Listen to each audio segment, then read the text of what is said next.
Okay, so it's a takeoff. Looks like an ATR that's taking off. And oh, wow. And it just keeps ascending. And then finally it looks like it's climbing out. Let's have a look at that again, shall we?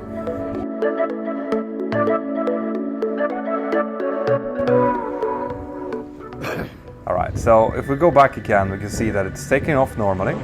Attitude looks perfectly okay. And then, oof, it's just like a giant hand just comes up and pushes it down in towards the ground. And then the pilots are executing the Windshear Escape maneuver, because this would definitely be a wind shear. So what we're seeing here, if we go back again and look at it, just as it's being pushed down here is what we call a microburst. It's a very rare phenomenon, thankfully. Normally it happens around thunderstorms, active thunderstorms, but it can happen without a thunderstorm being present as well. There are two different types. It's the dry microburst and it's the wet microburst.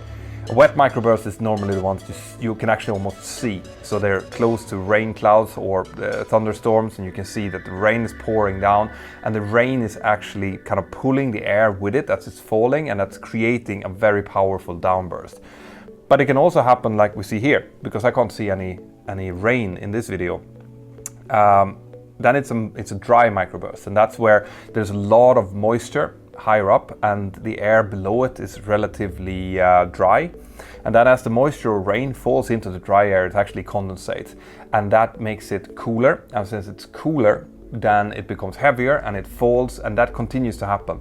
So you have kind of a pocket of cool air that just falls down towards the ground, and it can give this, which what we're seeing here, this effect of just a sudden push down, which can be really powerful. And it's really important that the pilots execute a Windshear Escape maneuver as quickly as they can here. That means adding full thrust, making sure that the speed brake is down, normally pitching up to about 15 degrees or so of attitude, and then follow the flight directives in most cases, because aircrafts like these ATRs, 737s that I fly and so on, they will have a Windshear Escape mode. So the flight directive will try to keep the aircraft climbing and keeping it above the stall speed. You can get stick shaker in these events.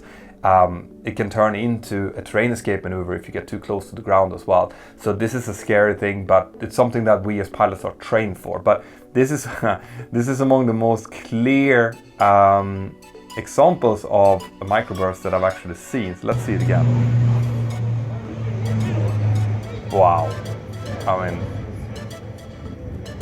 that would have definitely felt, the passengers would have definitely felt that, and the pilots would have had to work quite hard for quite some time.